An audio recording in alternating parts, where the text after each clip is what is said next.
actually, it was really interesting that Saga one right down the bottom. I don't think I've ever had like sake from down there. I mean, clearly I don't go very much past like Kyoto. It's actually all the hard. I mean, the Nightingale is from Fukuoka. It's from Kyushu, but yeah, that's like And Taka's down there, obviously. But like, that's kind of the only. I feel like I've explored a lot of like North, Central, and Northern, but I just haven't really gone down south. So that's going to be fun to taste. Hi everybody. Oh, no one's. Okay, there they are. Okay.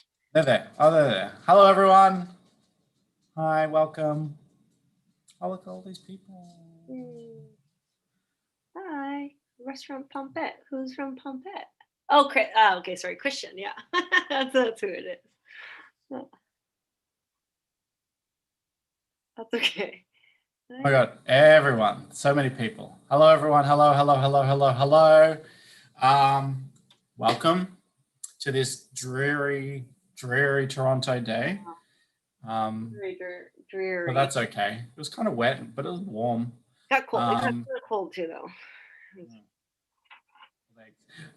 The intensity of people were like, but if I don't have any pickled eggs, what can I'm like? This is just a suggestion. This isn't a mandatory menu that I send 12 hours before the session. Because I picked them up, like I got pickled eggs from Peter Pan last time. That's probably why it came to my mind. And also because we have some intense sakes, like pickled eggs, especially the I have from Peter Pan are the curried ones, right? Yeah. No.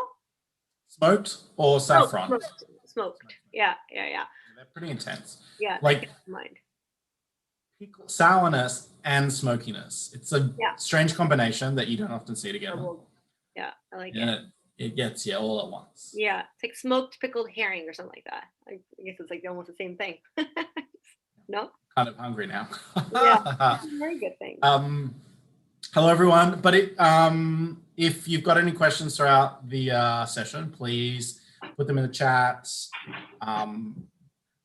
Marika was saying session one's always very intense with a lot of information to cover. This one's will feel a little bit more, gaps in the conversation. And obviously happy to ask any questions. And if you have any questions from like just the week previous, I actually had a question, Marika, for you. Yeah. When you look at sake brewery websites, and I do, there's often like a little like a picture of a little, like the well that they get their water from, but it's just like, it feels like it just fills one cup. Is that kind of like the size of it really? Or is it like they have like a real hose in the back that kind of... Yeah, I think that's like a ceremonial one, kind of like not ceremony, but I think that's the one for pictures. Yeah. And they're obviously drawing from the same source, but that probably isn't like Matsumoto-san's, favorite photo. That's not where like they're scooping it from. And I kind of got that, but then I was also like, but maybe they just maybe that's just how they do it. Well, yeah, that's probably the original one. Sometimes I think they have to do a couple different. A little cup. Yeah. Well, a little trickle, and it takes a whole year to fill the vat, and that's why they only make one. But a lot of websites do show those photos, right? Because it is just that they're proud of it, and it's such a focal point in the story. Yeah. Yeah, I think it's cool, and it's so like, again, what we'll talk about, like water is such an important part, and it's a great way to just frame sake a little bit differently. Yeah, definitely. Yeah. That's my question. That was my only question last week. Thank you. That was a good question. Yeah, it's a cute one. Okay. Cool. I mean, ready when you are. Oh, I shared the screen. Yeah, we're good. Oh, okay. Here we go. I should start from the beginning. So like Nick was saying, day one is a lot of information, right? Like it's what is sake? What are the ingredients? There's a lot in there, and then we kind of start to fill it out now, and then talk more specifics. But of course, we're going to cover things like polish and the necessities, the musts. This is about day two is really fun for me because we pull a lot of sakes that are made with different fermentation starters, and I feel like the hardcore nerds in here are going to be like asking some some good questions. This is Ayaka. Actually, she was at Yamagata Masamune in Yamagata Prefecture, and this is Shubo tank. This is the fermentation starter that she's probably just posing with. I'm not going to say that to her, but I don't know if she was like really mixing it. I should say that to her. Today's class, okay, so recap of last week so we can go through some of that terminology, some of the numbers of the rice polishing and like why we polish, and then the styles of categories that's place the sakes from last week into this graph. And what they tasted like so that you can recall those, because the four sakes from day one are really like classic styles of each, and if you even remember just those four sakes and what they tasted like, it should get a pretty good idea as what you want to order in the future, right? And then we talk about shubo. So all four sakes from today are four different fermentation starters. Yeah. Some of the trends that are happening and what they taste like by tasting them. Okay, right into it. So recap, what we want to talk about are the two main ways that we categorize sake. So these two things are always talked about in the sake world. If you're presented with a sake by like anybody, most likely this is what's going to come up, right? So number one is the rice polish ratio, and we'll recap that in a sec. And then adding alcohol versus not adding alcohol and what that does to the sake. So our example in terms of sake tasting was that junmai and that honjozo from Kirakucho and from Kagatobi. And we kind of like brushed over it a little quicker than I'd like, so I'll go over it again today. But what influences style, right? So temperature, the temperature that we ferment with, yeast, and design. So what we're actually intending to do is a huge part of the conversation. Shinpaku, the white heart. This is, we talked about the highest concentration of starch. You can see in the close-up that there's a, opaque means not clear, right? I always get this confused, yeah. So the opaque part in the middle, the picture on the left always looks like teeth to me. It's like little cracked baby teeth or something. That's a little weird. Kind of creepy. Yeah, sorry. Yeah. The opaque part in the middle there, that is the shinpaku. That's the white heart. That's the starch heart, right? And we have the outside layers. So we said contain fats, proteins, lipids, fats, and vitamins, all these nutrients that give us, if you're eating just the rice, that give you energy. And then if you're making sake, it gives you more fermentation, energy for the yeast to feed off of. But in general, like nutrients equals flavor. The more you take away the nutrients, the cleaner your flavor profile is going to be. You would also, I would say that, not just me, people would say that the more you polish, the simpler that sake is going to be. That's why the ginjos and daiginjos, a lot, especially the daiginjo category, starts to get really pretty often, but a little boring if you drink a lot of it. Which, if you can drink a lot of daiginjos, you should, but there's other things to explore as well. Okay.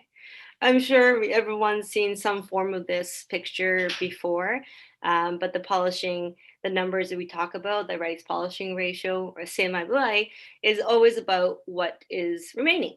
So 100% brown rice, you can see that it's still darker than the others. You've got the nutrients on the outside. But even in that photo, I didn't realize until now, you can see the shinpaku in that one. You can see the opacity. You can see the shinpaku in there. And then 70, 60, 50, it gets smaller and smaller as you take away more, right? And now you can see, if you like kind of squint maybe, on the 51, the percentage or the ratio of the starch that's present in that is much more than the 70%, right? So there's just so much more starch in that one compared to the to the fats and proteins and lipids that are in higher amounts in the 70 and 60%. And I think we said this last time too, but the most polished sake rice is less than 1%, very, very expensive. But most people agree that at 35%, you're getting rid of most, if not all, of the other nutrients. So you got pretty much just clean starch. And we don't have this with table rice, right? Table rice doesn't have this shimpaku, which is why if you're polishing table rice, you can call it ginjo, you can call it daiginjo, but this whole like nutrient versus starch thing doesn't really apply anymore. So it's just a means to call a sake a junmai or ginjo or whatever else, but it's not so much about the nutrients in there. So these are the minimum requirements that we have to remember in order for something to be called junmai or ginjo or daiginjo, right? So 100% brown rice, this can be a junmai. So junmai just means pure rice, so there's no added alcohol. Remember, I think I have a slide a little bit later. If you don't say junmai, then we've added alcohol, like sake number 1 last class, and we've got those more brighter esters. Maybe texturally it's a little thinner. You get less acidity, you get less umami for sure. But junmai sake, so all 4 of these, so across the spectrum, can technically be called junmais. Okay, but all 4 of these also can be called futushu. So futu means regular or table sake, and well, futu does, and then shu just makes it sake. Right, so any one of these could be declassified and be called futushu if you wanted to. So if you're at like a sake competition, for example, you see some weird sakes that are polished to like 40-50%, and they're entered into the futushu category, which kind of but it kind of ignores probably the competition's goal of judging futushus. But I can see where where we're trying to get to with that. This is relevant right now. With expensive, super low percentage sake, it'd be more of a novelty marketing gimmick, in my opinion. Yeah, I'd say that. I'd say so. I think after 35%, you lose the character of the rice very quickly, and it becomes like a way to make it really fancy. And if you put it into a really fancy box and bottle, you can sell it in like Vegas for a lot of money. That's how I feel about that. Yeah. So I do think that a lot of it is a gimmick. I think, for example, dust size 23 is beautiful, but some of like the super 7-8% ones seems to be more of like a show off situation of like showing what you can do, which is fine. That's nice too. But yeah, if someone wants to give me a bottle of that, that's fine. Just I'm not buying it myself. Yeah, you can present it to it. Yeah, I think it's really nice to try like a glass each. If you have 5-6 people together, just to see. But it is an expensive show and tell at that point. Okay, so all of these can be futushu. All of these can be junmai. So you can declassify something and call it futushu. You can also declassify a ginjo and call it futushu. So sake number 4 today is a junmai, but it's polished to 60%, and it's very aromatic, very ginjo in character, and that's kind of a trend as well, where junmais are starting to be more and more like ginjos or tokubetsu junmais. I'll talk about that later too. Honjozo's, remember last time, sake number 1, it had added alcohol, right? And it's 70% is the minimum you need to polish to. That one we had was 65%, I think. And that one is just a little extra, but it's still a honjozo. So if you don't add alcohol, then now it can be called a junmai. Some textbooks and some people still talk about how junmais need to be polished at 70%. But that was a rule that was changed in 2002, I think. So a lot of the brewers, big breweries, got together and lobbied the government to say, a junmai should be just any sake made with rice, water, koji, yeast, no added alcohol, because they wanted to call their less polished sakes junmais. But technically, 90%, 80%, 100%, again, if you look at the far left point, is that it can be junmai with 100%. right? I think there's 100% polished rice, there's 90%, and those sakes are really sticky. So I think I might have mentioned last time a brewer who made 90%, maybe it was 90, yeah, 90% rice sake. The pressing machine got so sticky because of all the fats and oils in there that the machine had to be shut down and cleaned for a couple days. So you do have just that much more nutrients in the 10%, yeah, or 20% extra that you would have than usual. Yeah. And you probably have a pretty vigorous fermentation from all the extra nutrients in there. Then we go down to 60%, which is now the minimum requirement for ginjo styles, right? Whether it's junmai or not, it is 60% is the number. And then 50% is the number for daiginjos. And these are minimums again, so that less than 1% daiginjo is still a daiginjo. It's not, there's no like other category for it, but it probably will cost you close to 10 grand for it. Yeah, okay.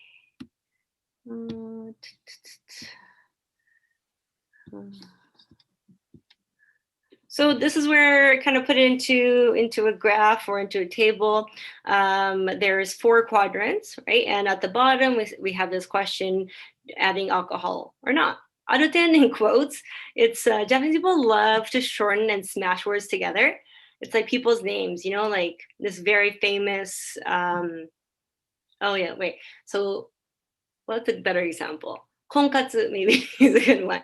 So kekkon means marriage, and katsu for katsudo means katsudo is like activity. So some in Japan still like arranged marriage or like looking for your parents to help you connect or asking friends to connect you to another person is talked about. So instead of saying kekkon katsudo, the people will say konkatsu for short for looking for a partner. So Japanese people love doing this. So aruten, aru is short for alcohol, so alcohol, and ten for tenka, which means adding. So aruten means adding alcohol. So if you wanna talk about adding alcohol, or like you wanna say to someone, "Is this aruten?" You'll sound extra special or in the know. So you're writing that down, yeah. Aruten desu ka? Yeah. If you just put desu ka at the end, it'll be like, "Is this?"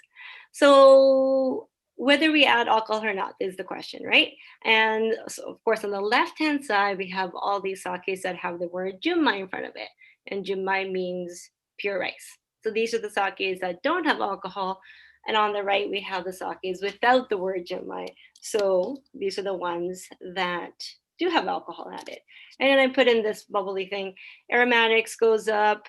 You usually have more esters and more peachy floral fruitiness. And then you have refinement, but you also have more simplicity, which can also be called purity. You know, it depends on where you stand on that too. Yeah, and depends on the sake. Okay.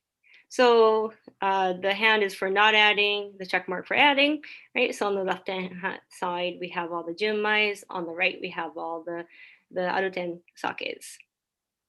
So if you see a sake that says ginjo, you kind of have to assume that it is added alcohol. If it doesn't say junmai, then the assumption is that. Mm-hmm.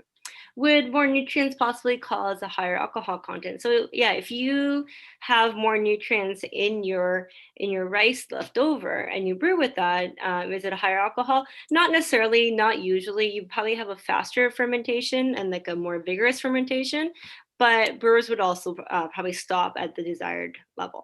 So at 18, 19, maybe they stop it, maybe even at 16%, right? So it would just go faster. Or maybe they would allow that fermentation to go longer and then you have a higher alcohol, but that probably would get brought down to like 15, 16 again.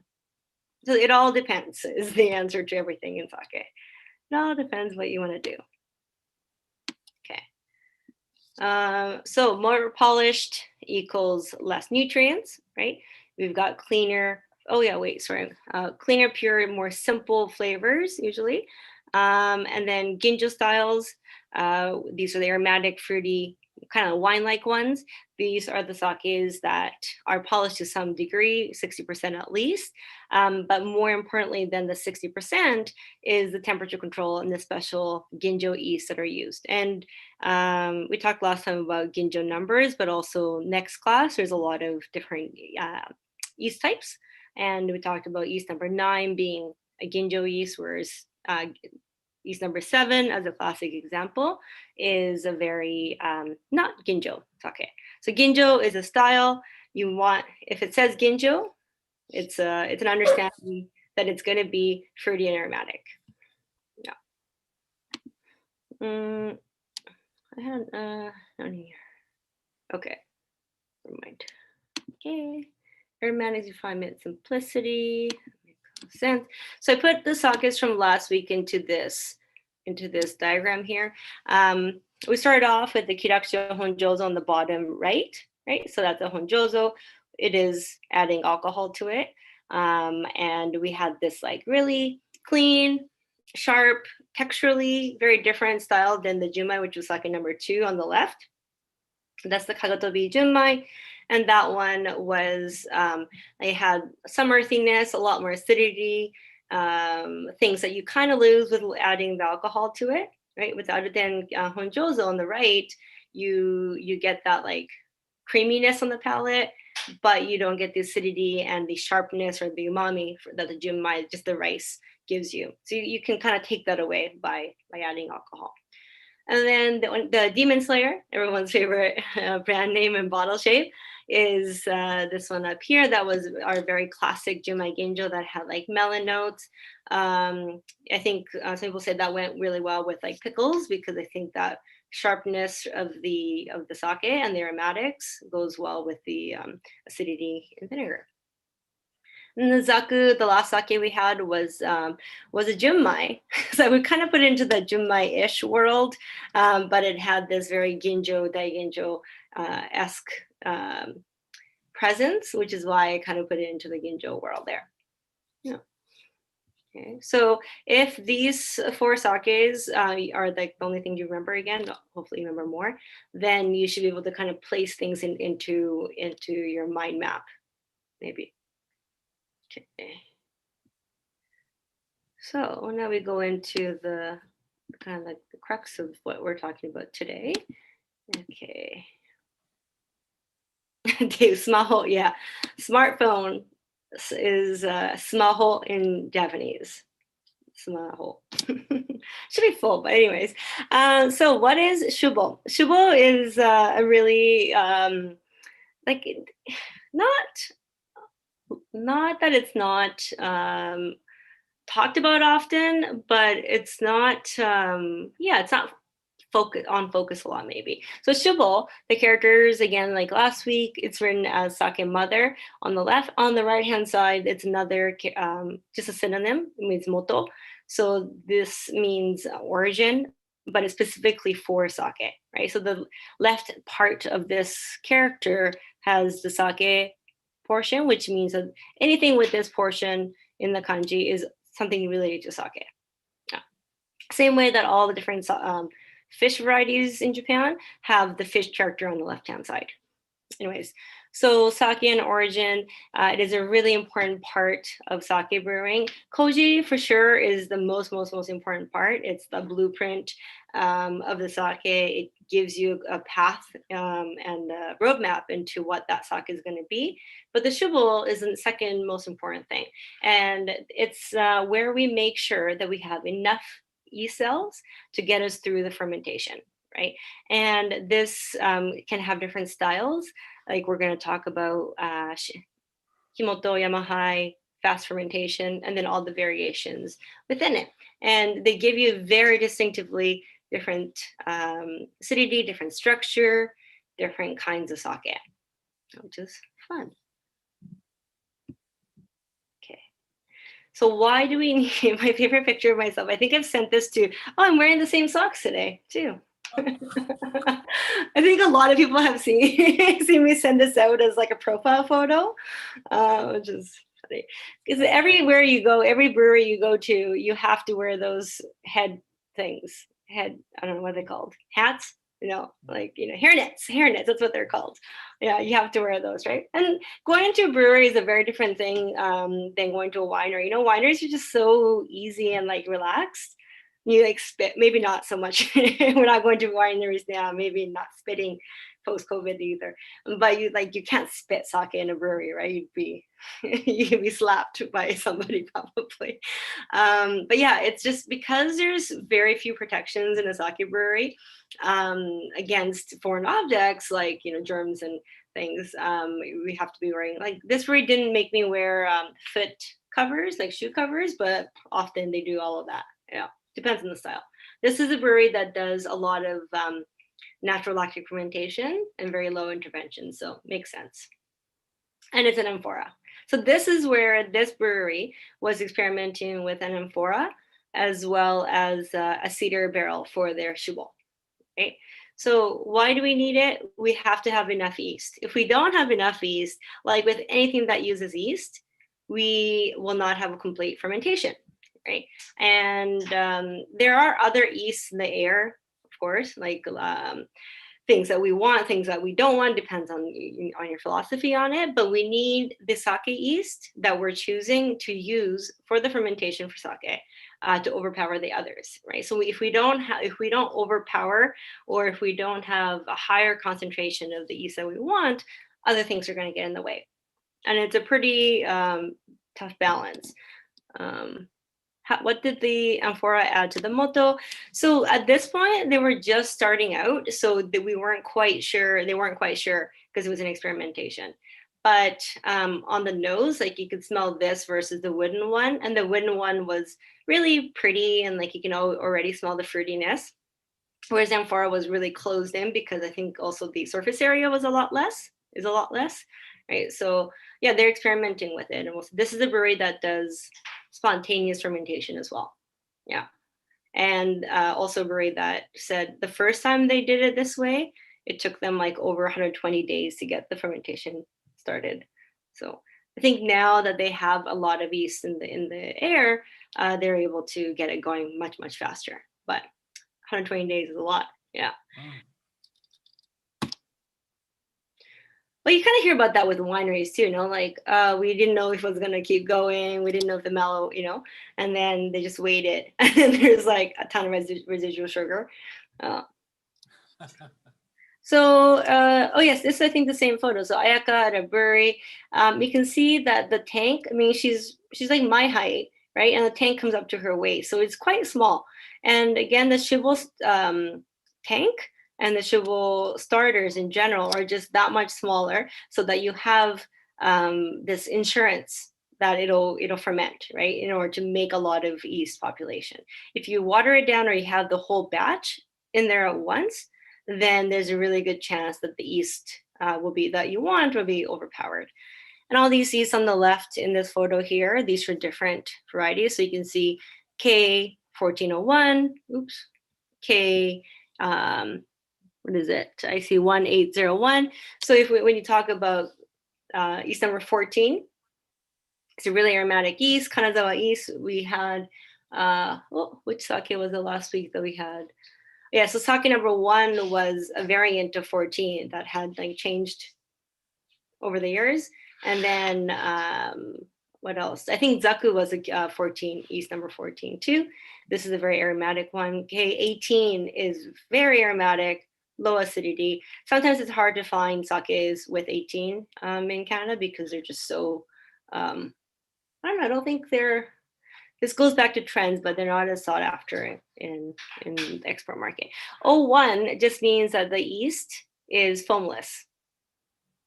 And it's for some reason, all the brewers, when they're showing us around, are always like, it's 1801, 1401, as if at the end of the day we really care. But so it's like weird nerdy information.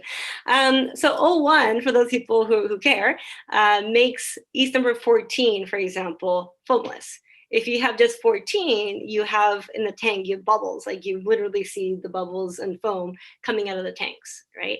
And someone back in the day isolated some cells that weren't foaming.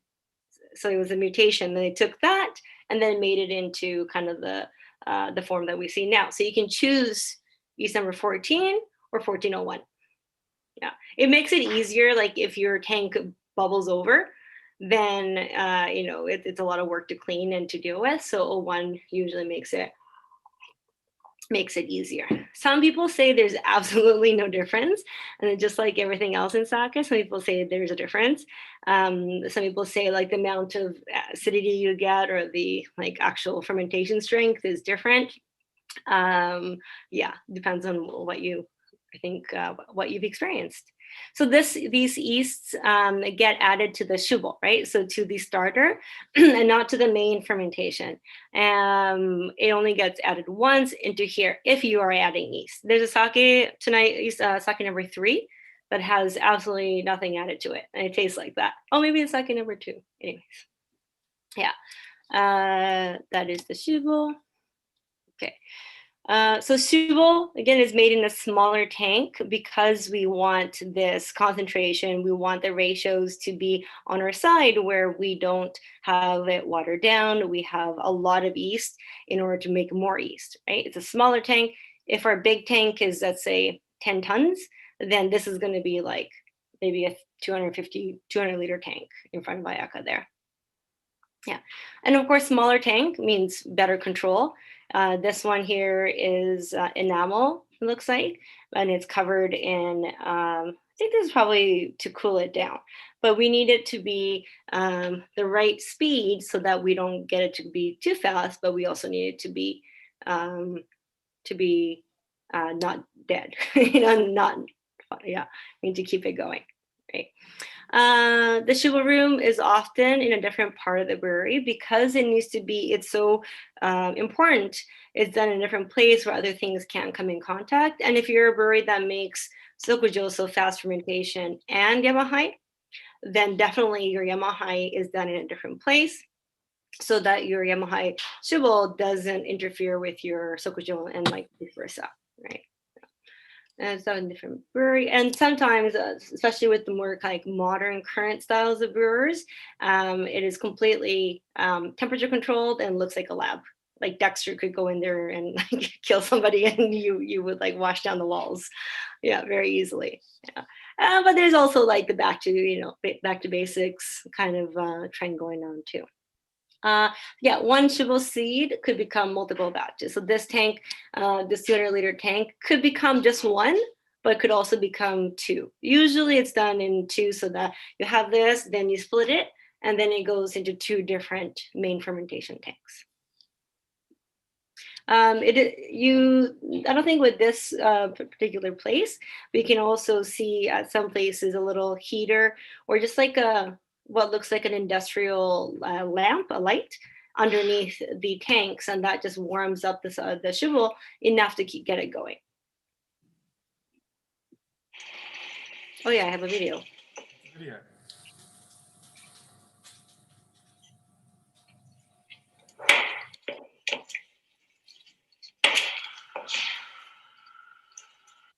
Yeah, so Yamagata Masamune is, this is definitely their Kimoto mash. So for their sokujo, for their fast fermentation, it would be in more of a lab situation.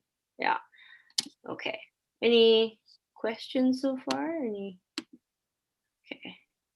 Oh, Pauline had a question about the purpose of polishing table rice if there's no shimpaku. Right. So if you're polishing table rice, it gives you the ability by law to call it ginjo or daiginjo. So if you polish a table rice, like we were talking the other day, Nick, yesterday about table rice, like different rice you can get at TNT. So if you buy Calrose or Hokkaido rice or whatever table rice and polish it to 50%, if you're making a daiginjo style with that or a ginjo style, you could call it a ginjo, right? Which doesn't really predicate that you have a shimpaku or not. You're just polishing it. Yeah. So yeah, that would be the main reason, so that you can call it something. Yeah. And then charge, more for it. Yeah, exactly. Yeah, because there isn't a shimpaku. You cannot see it. It's all mixed up. So it would just be to call it something. Yeah. Work with berries that have the foaming gene all the time. They're definitely a pain. Yeah, I think foaming gene. I wonder. Yeah, maybe Richard can weigh in if he has time to type.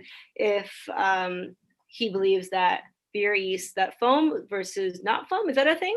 Non-foaming berries. If that makes a difference in the flavor of it. Yeah. Okay.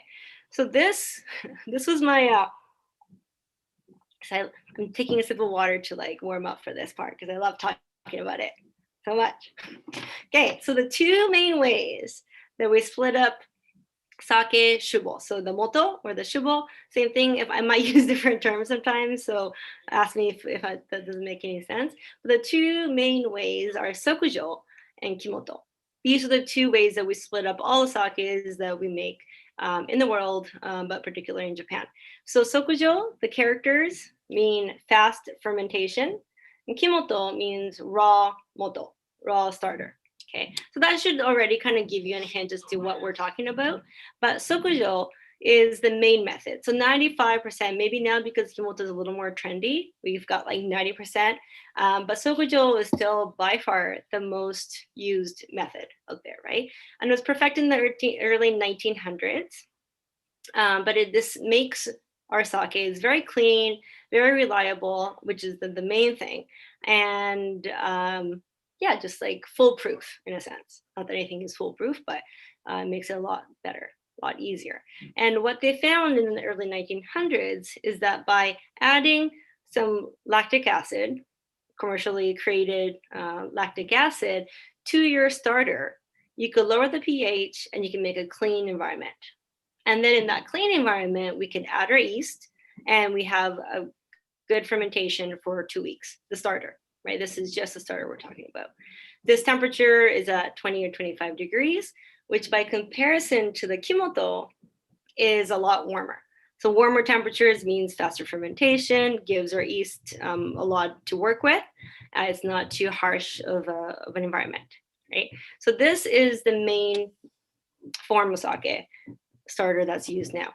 We, on day one, everything that we tasted is from sokujo. Okay, so even the honchozo, the ginjo, the daiginjo, and the junmai, the aromatic cells, most sakes are sokujo. Okay, and then kimoto is the second one. This, until the early 1900s, was the main method, but then science and technology realized that we don't need to spoil, we don't have to have that risk of spoiling, and makes it easier. So that became the norm. But until then, until science found out that we could be a little lazier or more secure, was the main method, right? So this is when we do not add lactic acid, but the mash, the starter, has to create lactic acid bacteria. The ambient lactic acid bacteria creates lactic acid over time. And then when there's enough lactic acid created, which is usually about 2 weeks in, that's when yeast is added. Okay, and again here, it's not natural yeast. It does not mean natural yeast at all. Some people do use natural yeast, but that could be kimoto or sokujo or anything else for that matter, right? So this does not mean that at all. But the temperature is very cold, so 6 to 7 degrees Celsius. And that's why it's more famous in places that are naturally cold. If you do this in like Saga, where it's really warm, you're probably going to have some like really weird things going on, and you don't want that, right? So in the south is actually where they figured out how to do hot fermentation. But this is in like Akita, in North Ishikawa actually does a lot of kimoto as well.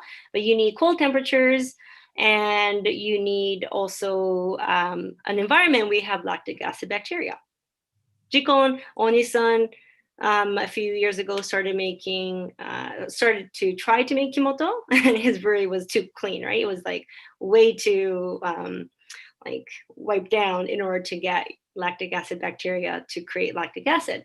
So he was told to clean less in a sense. Yeah. Okay. Do they ever use pure lactic acid bacteria cultures to get the lactic acid instead of ambient? I don't think so. But then kimoto and Yamahaya under that camp, is legally only defined by not adding lactic acid. So if you don't add lactic acid and you add lactic acid bacteria, I suppose that could still be kimoto, but I'm not sure if you would do that. I guess you'd have more secure fermentation. I'll have to ask about that. Yeah. Okay. And so this kimoto method takes 4 weeks, which is double sokujo, right? So 2 weeks in, hopefully you have enough lactic acid created naturally. And at that point, you add the yeast, or you can use ambient yeast, or you can use finished shibo, scoop it into the next starter, and then keep going with that too. Okay. But the difference is, again, so do we not add lactic acid, which I am sure you can imagine, and it's an acid, so you lick it and it's really sour. I have licked it, and that's how protection. Sorry, lactic acid is a form of protection that was invented or found out in the early 1900s. But before that, with kimoto, we were using temperature, so low temperature. We're also using less water, and the higher concentration of sugar, because we had less water, to create that protection naturally, if you will. The amount of time it takes is different, and the flavor profile. With kimotos and all the variants within it, it's more and more difficult these days to pinpoint kimoto, but I think the texture is very different. The lacticness, like that creaminess and depth, is very different. So in today's tasting, sake number 4 is the only one that's sokujo, and I put that in the 4th spot, so we can kind of, after we taste all these like intense sakes, we can go back to sokujo and see, oh, that's that cleanness. Okay. And in the photo there, the paddle on the left in the photo, that's a darker one, that is for kimoto, and on the right, that is for sokujo. Okay, so this brown dark one is for mashing. Another thing that is very different is that kimoto styles, you use some sort of mashing action.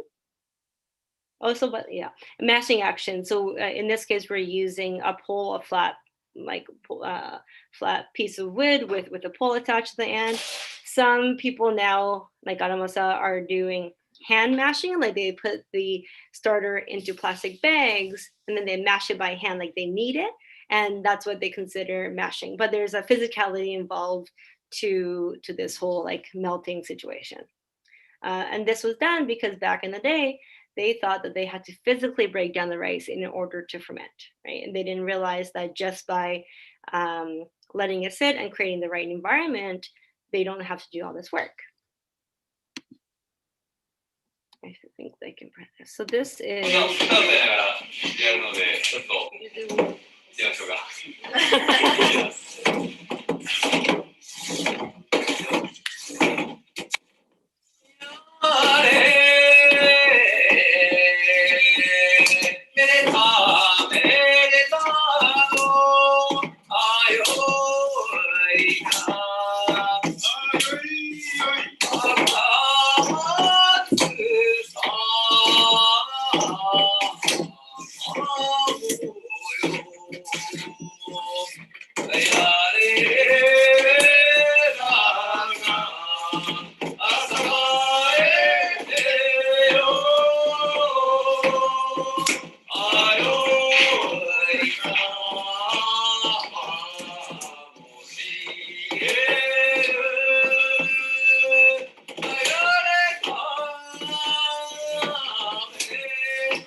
That is a Kimoto song by, oh my goodness, I always do this, not Kido Izumi, but by, anyway, the brewery in Chiba that does like brown rice sake. They make Bonin Musume. Why can't I remember call it? But the purpose of this song is, can you hear me? Because sometimes after the video. It's a little softer. Okay, yeah. I don't know that always. So this song that they sing, right, is to like keep everyone in sync, but also the end of this song, is when they move on to the next batch or the next tank. But this is what's called hangiri. So it's a smaller barrel. And if you go into Jikon's Instagram, he also has photos or videos that rather of them doing the same thing, right? And because this is so shallow and small, much smaller than our like modern sokujo tanks, you have again a higher concentration of sugars, and you also have less water, and that also prevents the spoilage, right?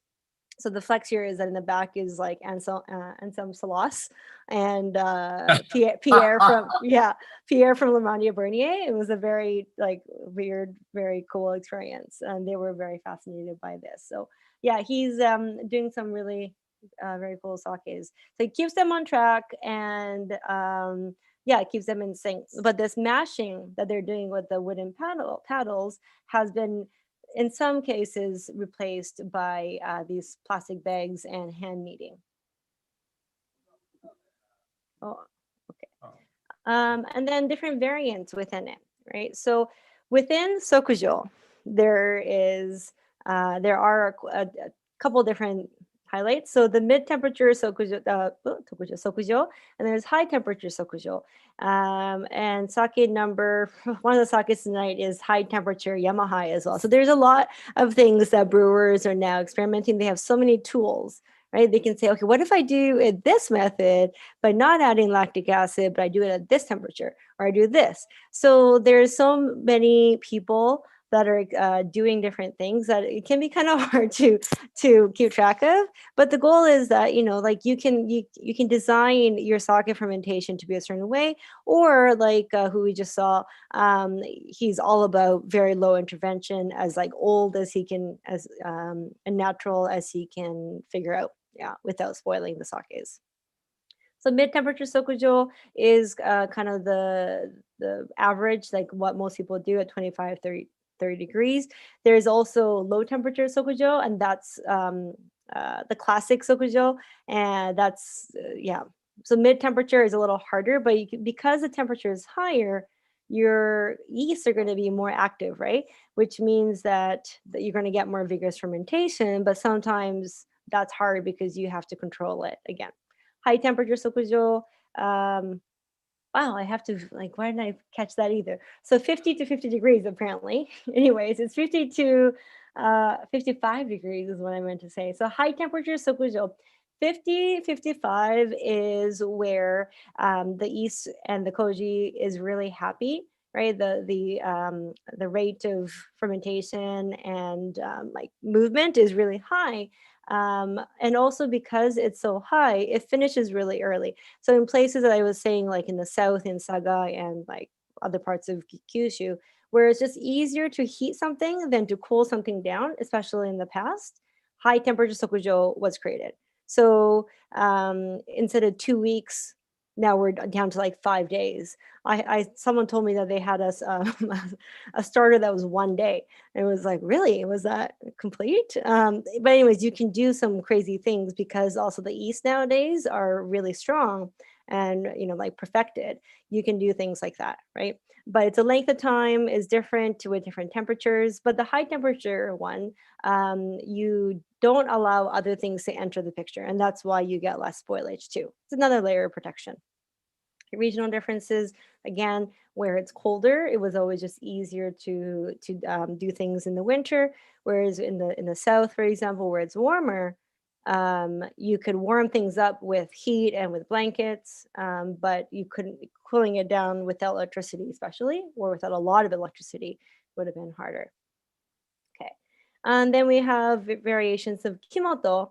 I'm sure a lot of people have seen the word Yamahai before, and this was perfected in the early 1900s as well, but in 1909. And this called the lazy version. So the video we saw, where he's mashing, that doesn't happen, right? So by having the temperature slightly warmer than 6-7 degrees and not mashing, it still works. That's what they realized. So now instead of like doing all this hard work of trying to physically melt or dissolve the rice, they can just like wait and watch, which seems pretty good.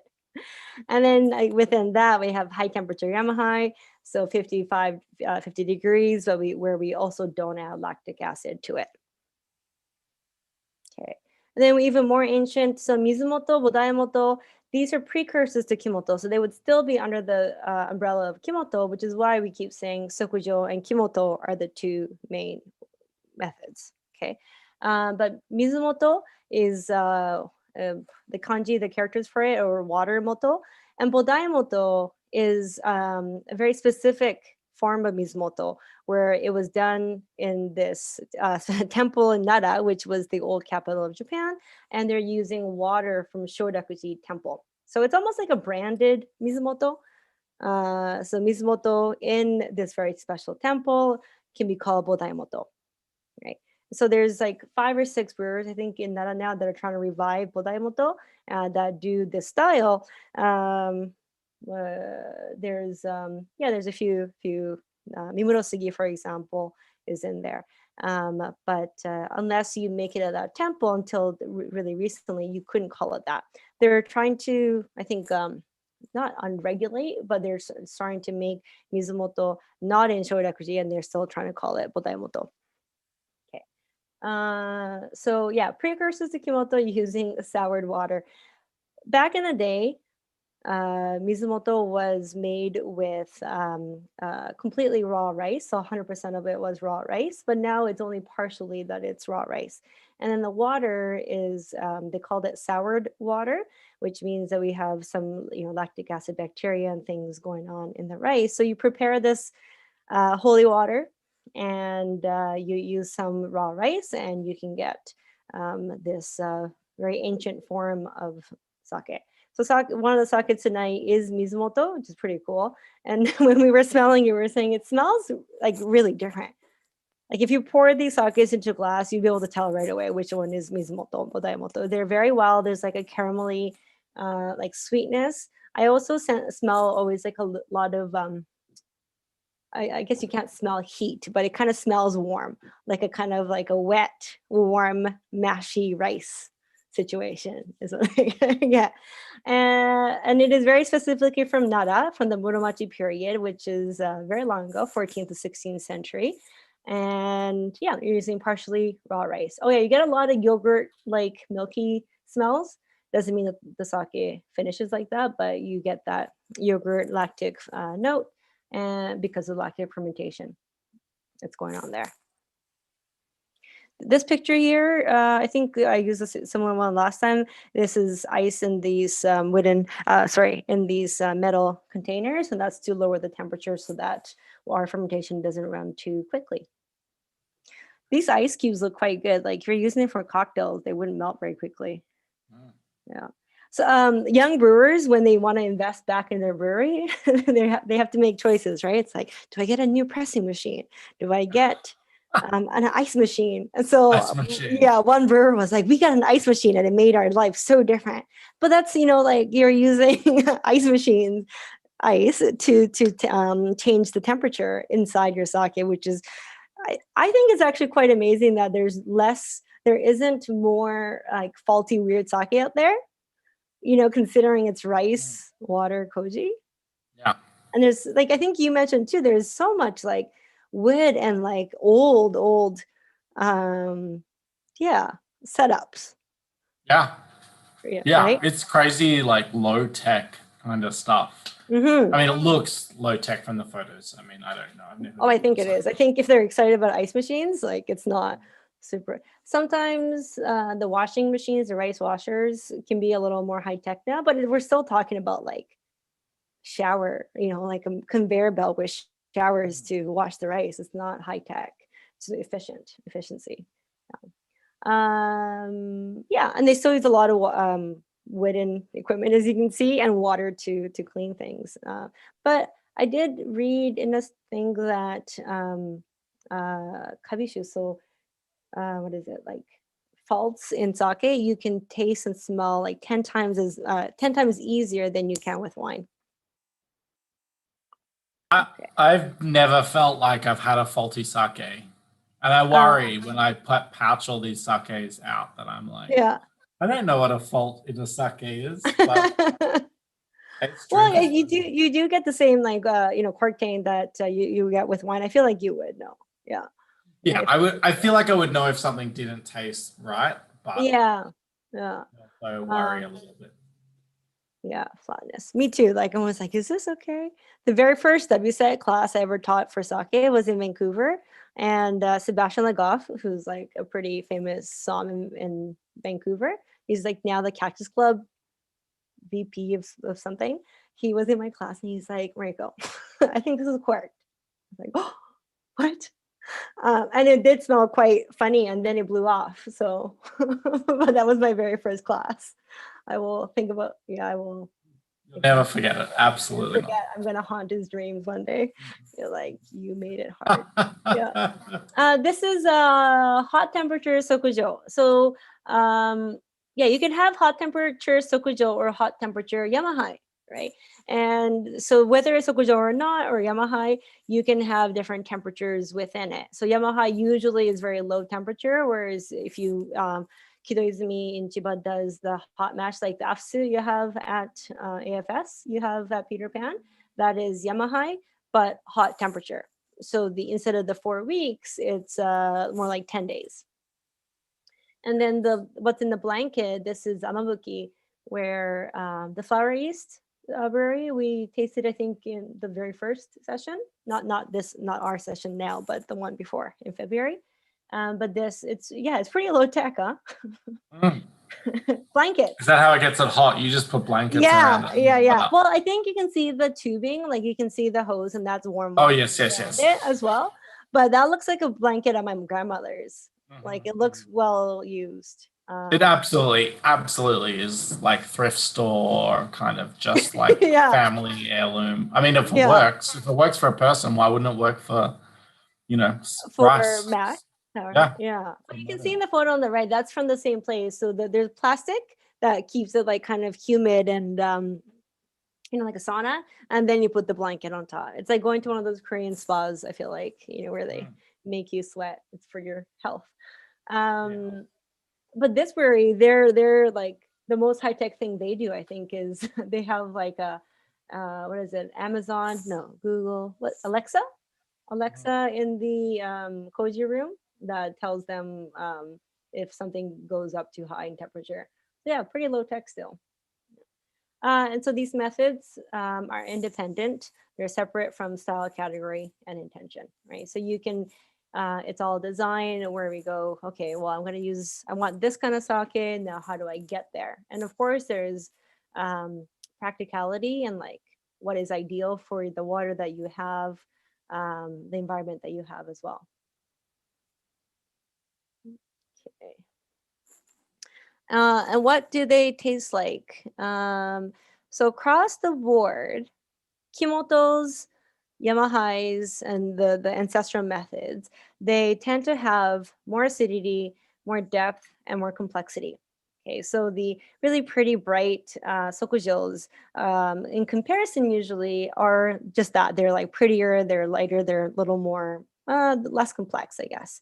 But you do get a lot of lactic acid, usually. Glutamic acid umami is a difficult one because when you first taste that sake from the tank, the kimoto sake, they're often not aged and funky, and that caramelness, that umami comes from the Maillard reaction and not from the fermentation itself.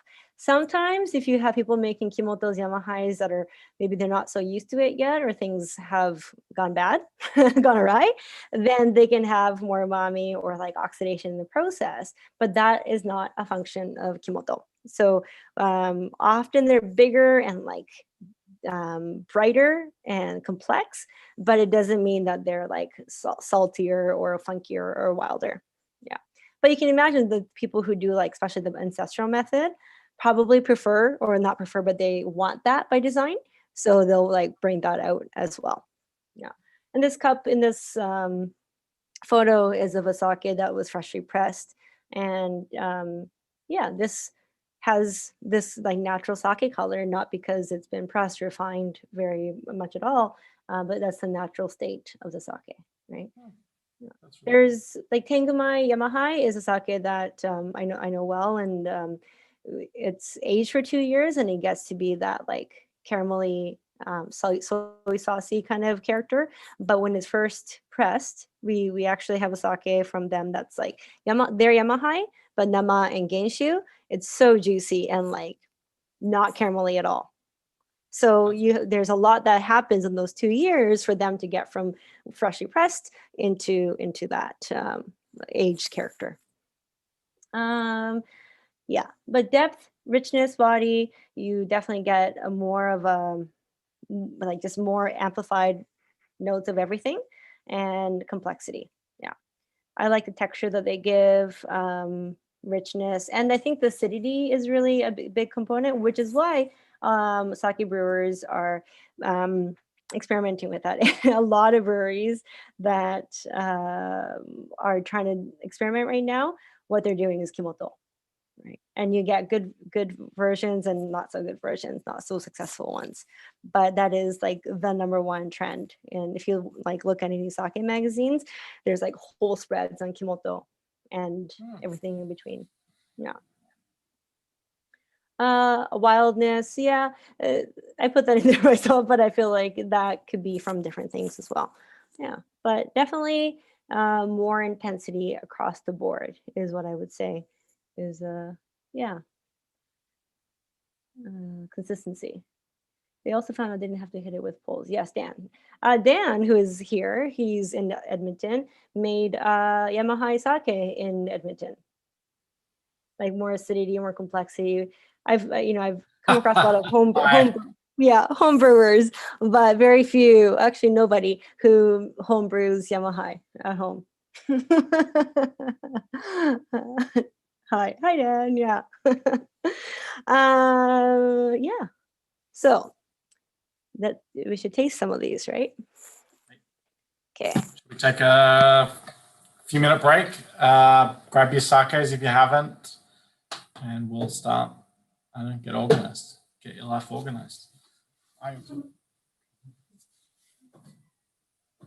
you can grab them all and have them in front of you. Is the speaker okay right now? Is it a little quieter still? I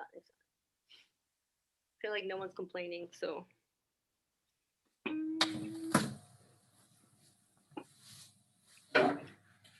It feels like I did this like 3 months ago. That's how crazy my 2 weeks have been. These. Anyway. The stamping and everything? Yeah. Yeah. Well, I've got to do some this week. How was Burgundy and Bordeaux? Bordeaux's tomorrow. Burgundy was fun.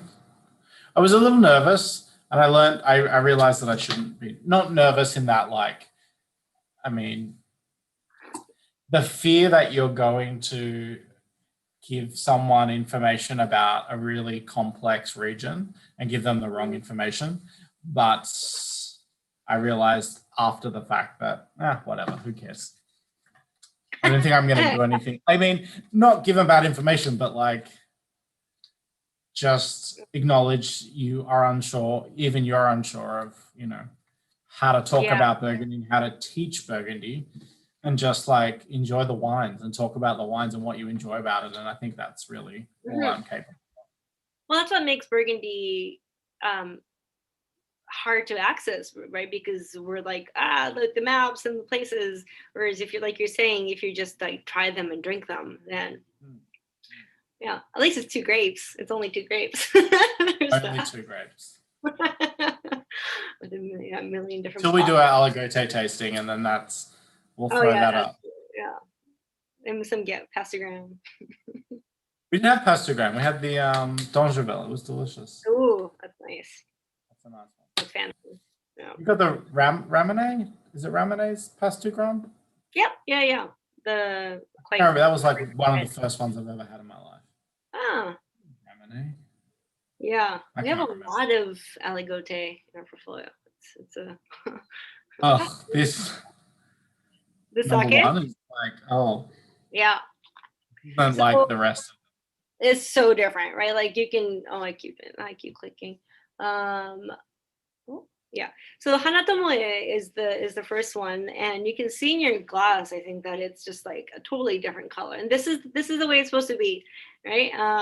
Mizumoto from Nara. This is from Nara, and that is like the original birthplace of sake. Old capital Japan, then it became Kyoto, and then now it's Tokyo. But Nara has a very specific place in people's like minds and culture in Japan. So this is so Mizumoto, which was the characters were water moto. So you make this soured water. You would use at least partially raw rice, and yeah, there's no lactic acid added. It's created naturally. In this case, it's also no added yeast. Kind of explains this like very very smells like pecorino. Yeah, it's like very salty smell.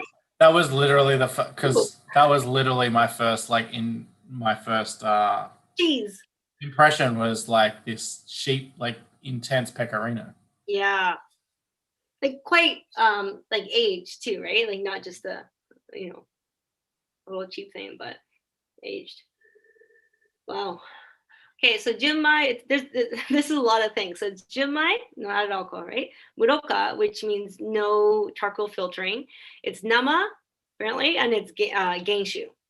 So it's a very big sake. It means that they've done very little, just like they've taken the solids out, and that's kind of it. So you're tasting it like this. And I think the alcohol is probably like 16%. It's not huge. Izumi sakes are higher alcohol than this, but yeah, they're all against you. Wow. I do like those white rabbit candies. Hannah was saying it smells like the Yeah, white yeah. rabbits. Pear. It's like this is not like Asian pear, like not Korean crisp apple pear, but more like the like Bartlett, but really ripe that I forgot about in the kitchen kind of thing. What does Mizumoto times Mizumoto mean? Yeah, so I couldn't figure out, like some of these people I feel like they're doing it on purpose, but it's Mizumoto times Mizumoto. So I wonder if they use Mizumoto to make Mizumoto again. Like, is it like a double thing? I will check for next time. I don't know why I couldn't figure that out. It would make sense. Kijoshu, there's like double kijoshus out there, which is like sweet sake. You make it once and then you use that to make another layer of sweet sake. It's like, what's that called? Like kind of sherry like, maybe, in that sense. When we talk about sweet sakes, is this a definition of a sweet sake? Because it definitely is. There is sweetness to this. If I was trying to pair like a baked pear kind of dish, something, I think this would be really good. Or cheese is an easy one with like compote and stuff. Cheesecake would be nice too. Oh yeah, Dave's saying reminds me of my mom's sour cream apple pie. Oh, that sounds really nice. Sour cream. It's very well balanced. Yeah. Like when you think about the structure, when we go down to alcohols, sweetness, acidity, you get them all, but none of them are overwhelming each other. And you're definitely with me. My brain keeps going back to the different elements in the structure, which usually tends to me suggest that it is in balance. That the acidity, you notice the acidity, then you notice the sweetness, and then you kind of notice the alcohol, and it's very dynamic. Crazy. I think also if you warm this, it would be like rounder and fatter. But there's so much acidity that it'll keep in balance. Yeah, right. So nothing. So sweet sake as a category. There's kijoshu, which is like noble brewed sake, and that's kind of like the Japanese equivalent, or the sake equivalent to Tokai, Azu, or sort of in that world. And they actually created that style in the 70s to impress diplomats with, or people visiting Japan. I saw. So that's a weird reason, but it was something that added value by doing this extra step where you use sake in the last addition. So part of the fermentation was replacing the water with sake, with finished sake. That's kijoshu, and that's like sweet sake. But this, I think, if you tasted it blind, you would think that it might be, like a Kijoshu style. Yeah. Do you think there's some like sodalon kind of like little curry, creamy carameliness? Like maybe like caramel popcorn would be nice. What is that? Chicago popcorn, Chicago style. Chicago mix, cheese and salted caramel. Yeah, Amazing. that'd be good though. Like this warmed a little bit, and then that is a little. I'm eating this one. I'm drinking this one with some inari and like that sweet style of sushi. That even be so good. That's a good call. Yeah, the sweet soy meaning kind of flavor. That's a good idea. Hmm. Yeah, or even like taffy or caramel probably would be okay with this. Yeah, no oddities, 70% polished. This is like 70% probably for them is not really important. They tell you on the website, but it's not. It's a junmai. And the Mizumoto portion of the sake is such a big part of it that polish isn't really the main thing. Yeah. I'm glad we did that sake. It was really tasty. That's really cool sake. How much do you recall how much this would be a bottle? Because I mean, I don't stock it. At a little salty butterscotch. Yeah, the sake pair is better with cheese and wine. It's easier. Like you get all that saltiness from sake, and you never have like, oh, that's not a good pairing. So this at Bathurst Local, and I think Stu had it at Sakai Bar, is like they're selling for $65-ish. So yeah, yeah, decent price. It's a very well regarded brewery, and I think this warmed and then poured over ice so that they diluted a little bit, or a little soda. There's quite a bit of sweetness, so you can add a little ice cube or dilution to it. Yeah. I only drank half of it, and I kind of don't want to keep drinking it, because I just want to like experiment with it, because that's such a dynamic. So many things you could do with that. That's really cool. You could have it over like a week or two or more, and it would, I think, keep on changing. Yeah, I would definitely recommend warming this up. Claire is saying maybe like 65 is pretty hot, but I think it would be okay. We would get more of that like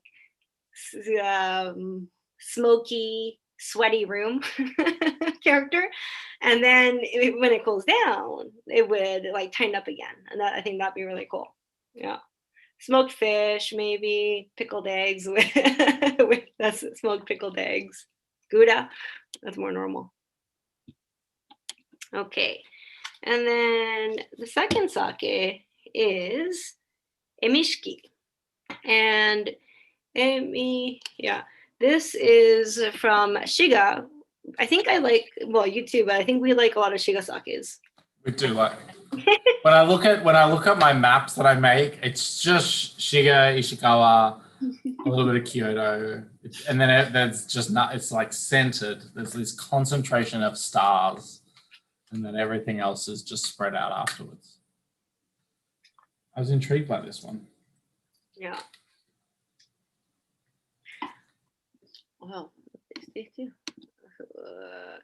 Great spirit forward cocktail. Yeah, I think that last sake would definitely be interesting in a cocktail. There's this like syrupiness too, if that's like a tasty note or a sensation rather. That's really good about it. So shelf life on an open bottle for that last sake, like for that sake number 1, months. I think you could have that open for quite a while. Yeah, the acidity, the structure, the alcohol is high, so you might get a little quieter or a little more oxidative, but not that you can't drink. Do you say Gouda? Yes, I thought Gouda would be tasty. Or cheese with honey, cheese with compote, a sandwich like a baguette sandwich with pear and cheese, like brie, pear, and arugula. Sounds a more like wild kind of cheese, like a soft like bloomy cheese, or like sheep or goat's milk that has that kind of like broadness to the palate, which I think is really fun. I really liked the shabby shoe that I had a few weeks ago. That was really that like goat one that looks like the surface of a brain, you know? That was nice with it, I think. Okay, so the second number two is Emishiki, Sensation Black. They have Sensation White and other sakes like this. The face is kind of creepy, but it's like the laughing the laughing seasons. Yeah, they have a new website. I think they copied and pasted everything for all their sake so far on their website because everything is the same for each sake right now. But they have a nice English website, just so you know. So go on it. Shiga, this is Tokubetsu Junmai. And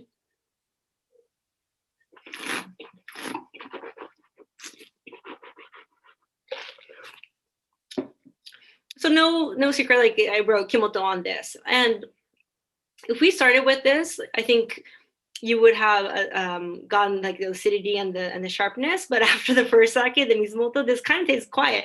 But it is high temperature Kimoto because they called it lactic acid bacteria fermentation in Japanese. And I was like, oh, wait a minute. So I'm pretty sure they would classify it under the Kimoto method, even if there's like small details in there that it would be high temperature Kimoto.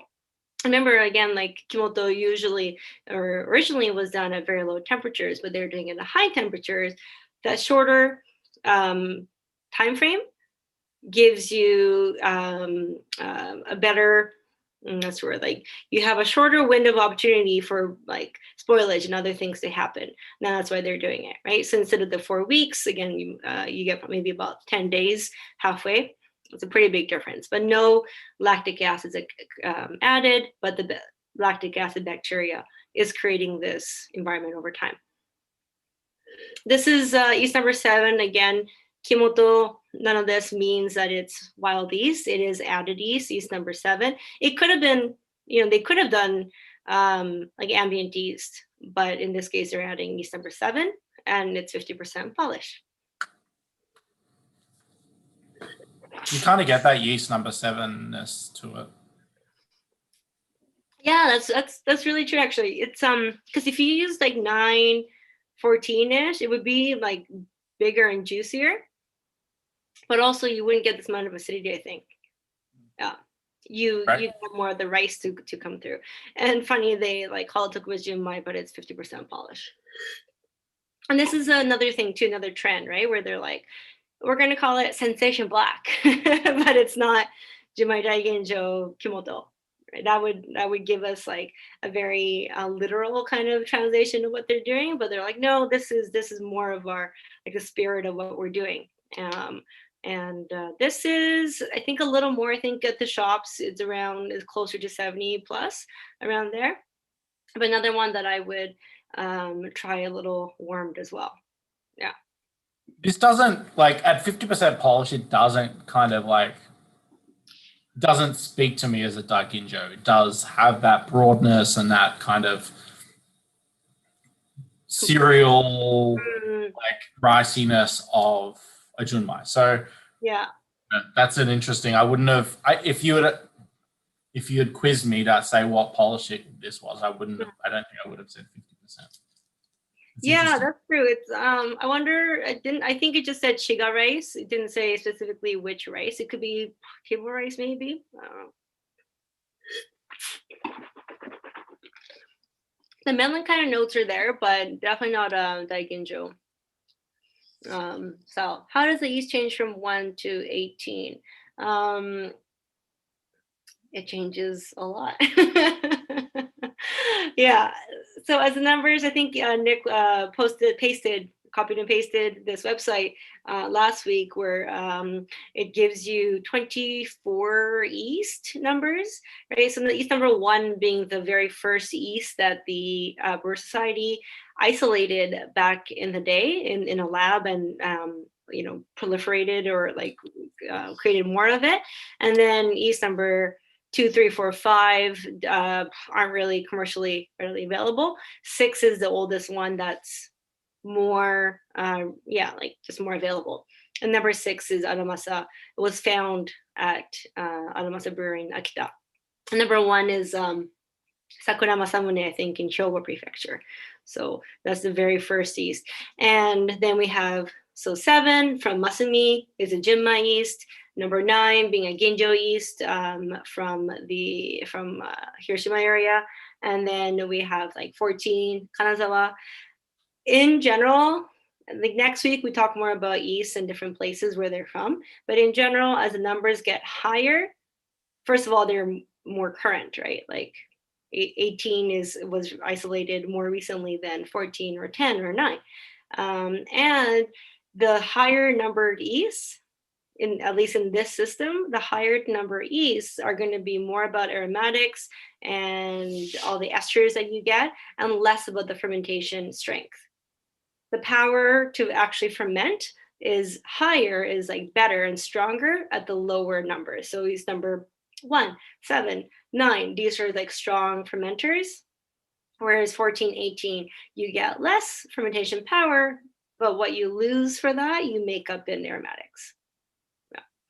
So yeast number 18, you get these like big, beautiful, like pineapple-y, like kind of sometimes kind of fake fruitiness, and then you get less acid. Number 7 is the most used yeast still. And you can get them pretty easily here in Canada as well. Yeah. Okay. How's everyone like that one? I guess it's a little quiet compared to the last one. Yeah, a little, but not, I mean, everything would be quiet after. Yeah.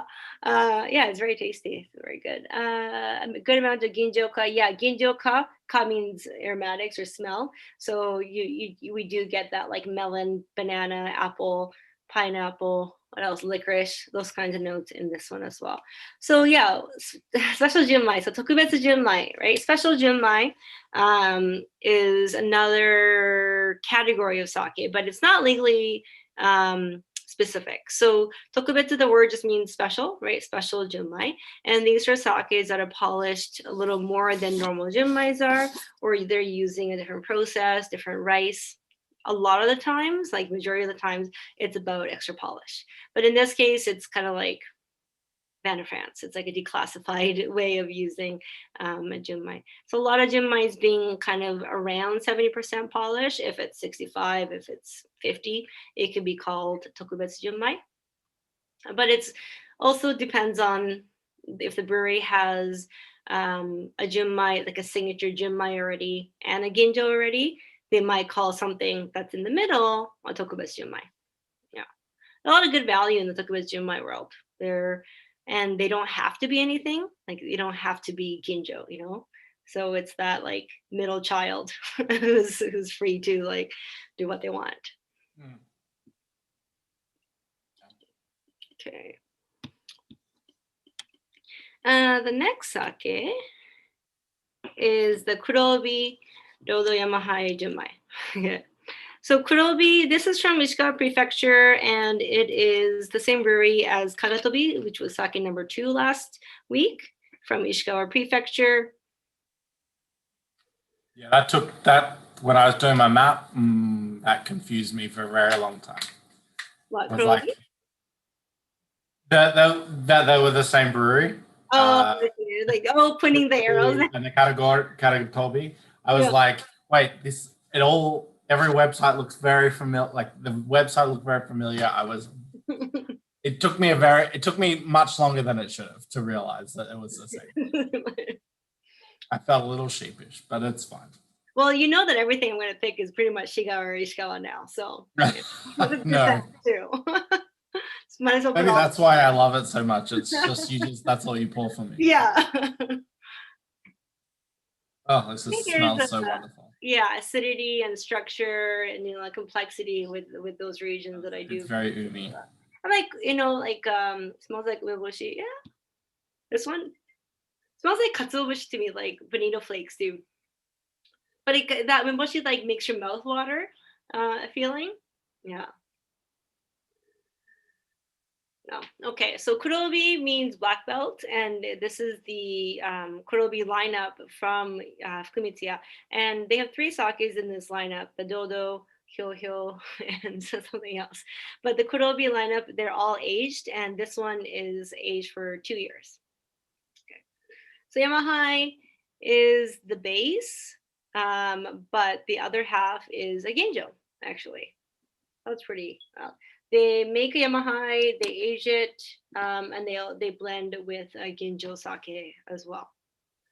So the polish.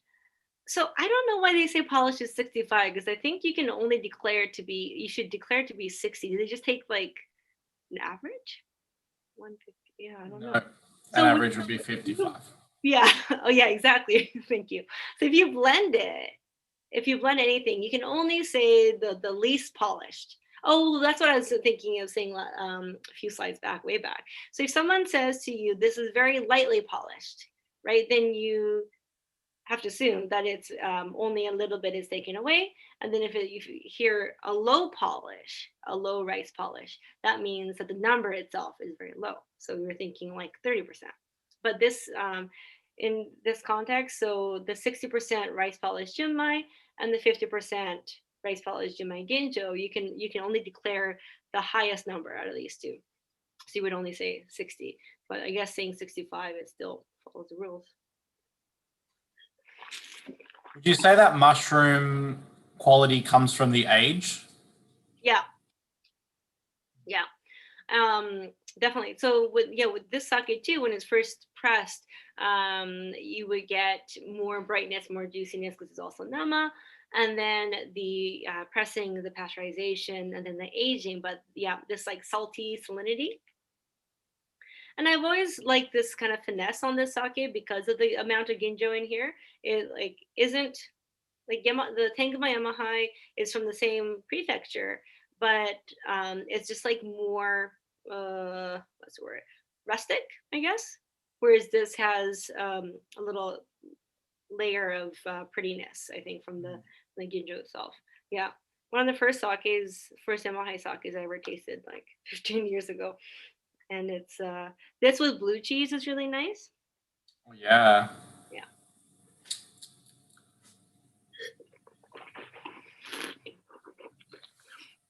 There's a grocery store in Markham that I went to recently, and it's a Chinese grocery store, and they have a whole section of just of just Chinese greens. There's like ladies there cleaning all the vegetables in front of you.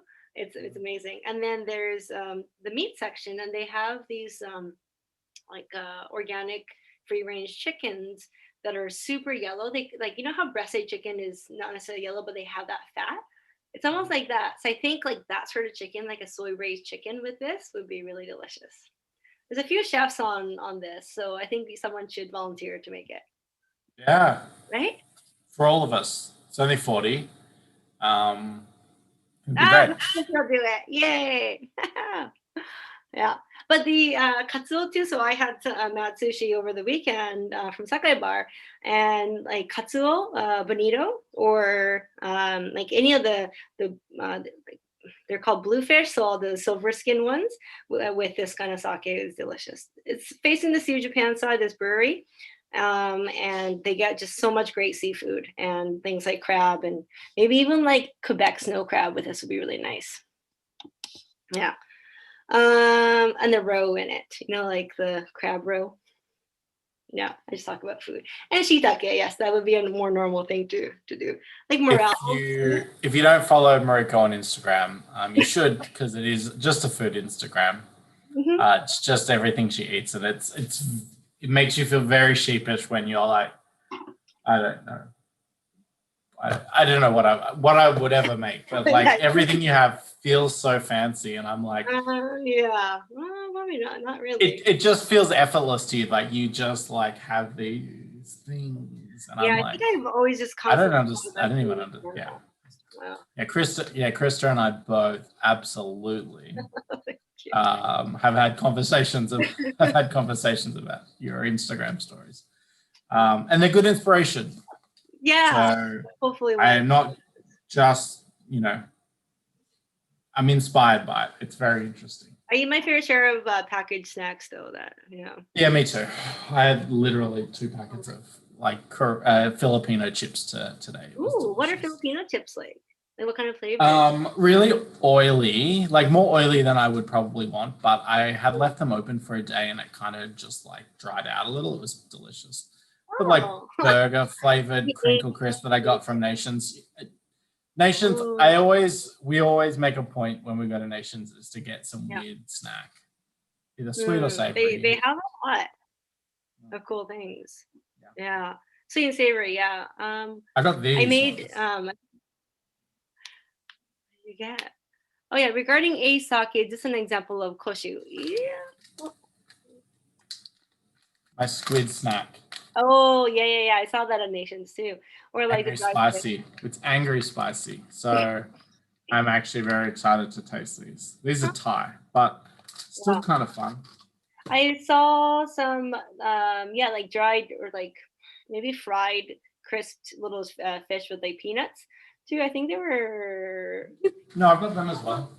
yeah, maybe they were Thai. I got those on Nations as well. Yeah, those, yeah.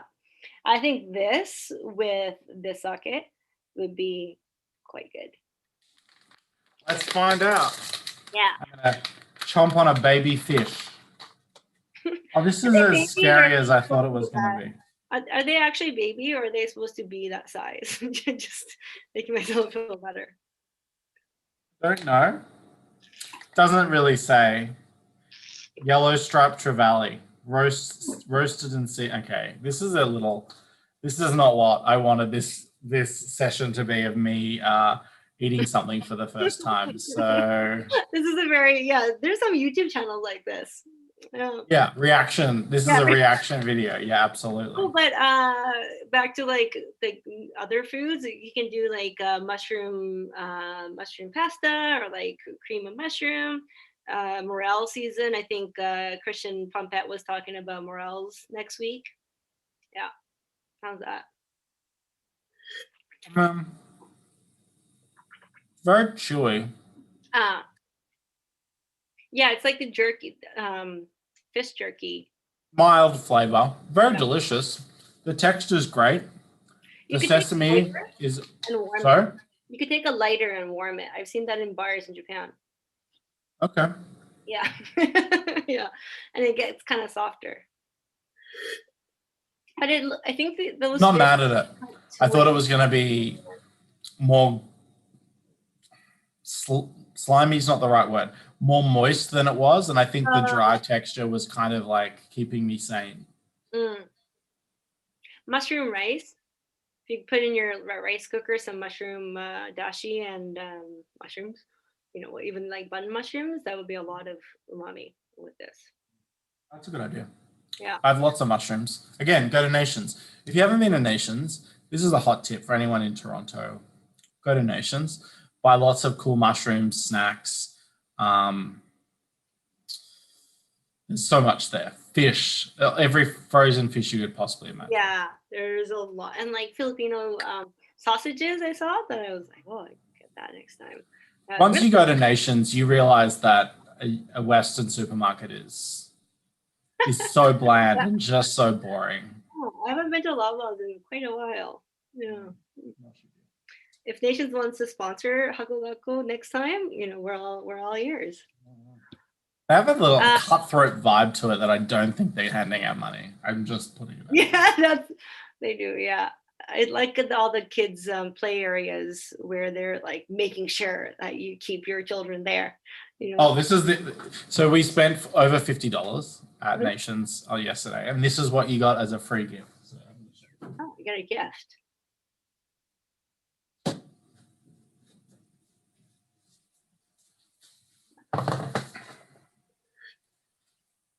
Wow. No. Oh my God. 2. I have 2 kilograms of chicken. Yeah. Wow. You can make like staff meal wonton soup for a lot of people. I know. For all of Toronto, apparently. Yeah. Oh, you can put that in your rice cooker and make like chicken rice. I'm going to do one, and then I'm going to give Kieran the other one for his birthday. Yeah, he needs that. Okay, so right. Question, age sake, is this an example of koshu? Yes and no. So when a brewery bottle says koshu, which we cover in like week 4. Well, anyways, koshu. The characters mean old sake, which isn't very pleasant sounding, but it's aged sake, right? And when it says koshu or jukseishu, means, same thing, aged sake. It is specifically talking about more than 1 year, which I know this fits, but most of the time when they say koshu, which I don't think is actually a legal, legally designated term, they're talking about like dried fruit, nutty, like quite umami, quite syrupy styles. Usually, that is like a stereotypical koshu, right? And this, even though it's aged for 2 years, I'd say like it's a matter of semantics maybe, but they're calling it Yamahai Junmai instead of koshu. This brewery does make a huge range of koshus, and they're like 30, 40, 50-year-old ones that are really, really beautiful and so expensive. But they're really beautiful, and they make aged mirin as well. So if you see koshu, sometimes they're at the LCBO, at the weird stores where I feel like no one really knows what to do with. But a nice koshu is just so beautiful with, again, cheese and desserts and things. Yeah, you just want to drink a little bit of. It's kind of like Sauterne with the texture, or Tokai, but without the sweetness usually. I like kijo, like aged kijoshu, aged sweet sake is really nice. Yeah, because you get that sweet and salty in acidity. It's very nice. So yeah, I would say this one is Yamahai. It's Junmai. You can warm it for sure. This with like a brothy, anything like home, handmade noodles, any of that would be really delicious. The Korean soy crab, the blue crab. Have you had that? It's like little blue crab that's marinated in sweet soy, I think. But it's not about like the legs, right? It's like all about the liquid inside the shell, the innards. Yeah, that on rice with this. I've had something similar to that. It's very delicious. Yeah. So Yamada Nishiki is the koji rice, and then Kimo Nishiki is the kake rice, is the rice that's used for the rest of the fermentation. I shall marinate a crab for dinner. Of course, Dan, you will. Yeah, the brain. Tonight. It'll only take 20 minutes. Do it now. You'll have it soon. Okay. And then the last sake is the one that's not, where is Shoraku? There it is. Okay. I wanted to bring us back to a sokujo. So fast fermentation. This is the majority of sakes out there. I mean, just by aromatics, it's kind of hard to tell if it's sokujo or kimoto sometimes. But I think the last 3 sakes we've had definitely have more like cheesy, lactic saltiness across the board.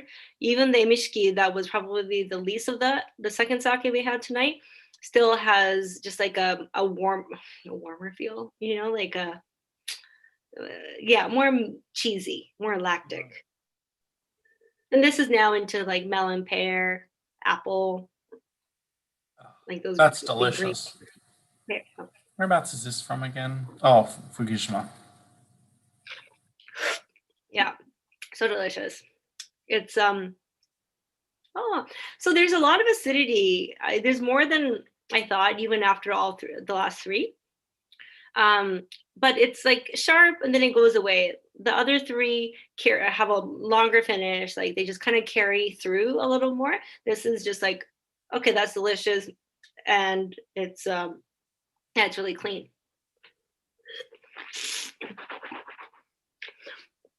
Sharaku from Fukushima, from Aizu, and Sharaku is the name of a pretty famous ukiyo-e artist.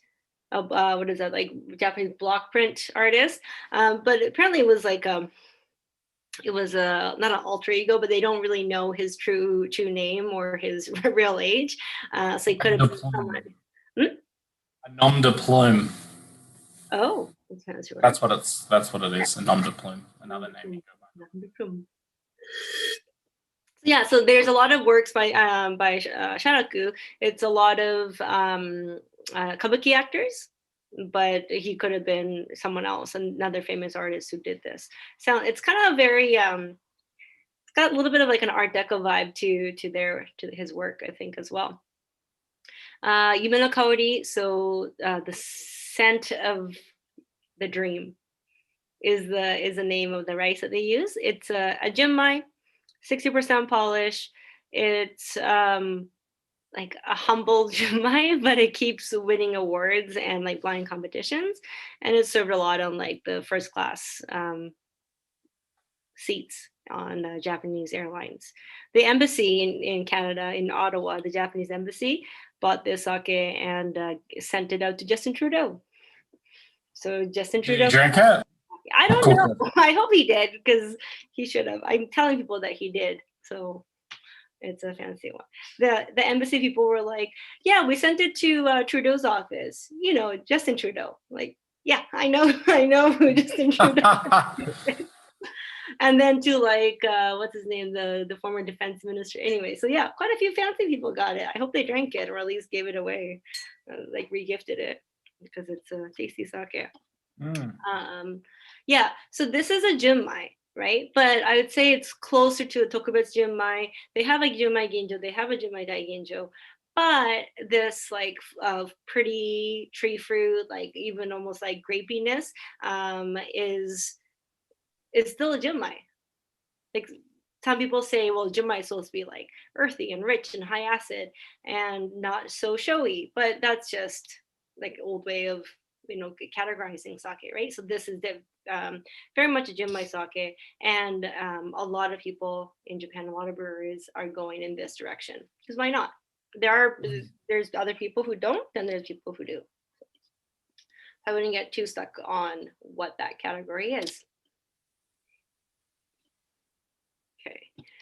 Why the trend? So as I was saying before, the number one trend right now seems to be to experiment with kimoto, right? To make kimoto styles. Also for a few weeks, yeah, kimoto style. And the reason is because they have a more structure, more complexity. They also have more lasting power. Last time a brewer visited us was like a year and a half ago, maybe, but when they come here, they're like, oh, these kimotos are showing so well, and especially in like wine glasses with also non-Japanese food. The kimotos, yamahais, and even like the bodayamoto, mizumoto have more power and more intensity. And if you're pairing it with like butter or olive oil or cheeses, the kimotos tend to be a little easier to work with. But if you're having like fresh asparagus, like white asparagus and cheese and these things, I'd say that like the sharaku would work as well. But you do get like ramped up intensity with the kimotos and that whole camp, everything within it. Yeah. But like I also said before, you can get not so successful ones. I've tasted some that smell like creme caramel gone bad in liquid form, and that's just the fault. That's just like not clean fermentation, right? But and kimotos and yamahais, I don't think I touched on this, even though they're both in the same classification, right? Technically, they're in the same world, in the same classification. The difference between the two is almost just about the mashing, the physical mashing or not mashing. But if you're using a bag and using your hands to knead that, is it kimoto or yamahai? It's really, you can call it either thing at this point. But kimotos are kind of understood in the industry or in the marketplace to be higher acidity, a little tighter, and then yamahais have more richness and sweetness, and can also have those age characteristics. Whereas the kimotos are tighter, brighter, like leaner, and then the yamahais are warmer, kind of sweeter as well. Yeah. So sharaku, how much would this bottle be? Yeah, we have it at the regular bottle shop. Actually, bottle shop like Bathurst Local has it as well. Yeah, Stu. Anyways, yeah, a lot of people have it actually. Yeah, it's very good. It's around, I would say, on average, it's around $65. Yeah. as well again. Yeah. That's a good price. Yeah, it's not bad, right? Like it's a very like I don't know, like there's just so much pleasure in it. Mm. Keep buying sakes that I have to sell for like $100, and I'm like, I feel like I'm picking the wrong price range right now. Yeah, that's true. Well, you have like Masumi's, which you Kasumi, Jikon, the Shishon Hanari. mm, And I'm like, oh, these are expensive sake, which is fine. They're delicious. I'm not yeah. gonna lie. But I need to spread out the spectrum a little bit more. Yeah, fancy sakes. We should call yours the Peter Pan Fancy Sake Shop. Yeah, fancy sake. What I'm about happy to be fancy sake. I mean, I sell fancy wine, so why not fancy? fancy glasses? You use all those? Yeah, like I'm not trying to.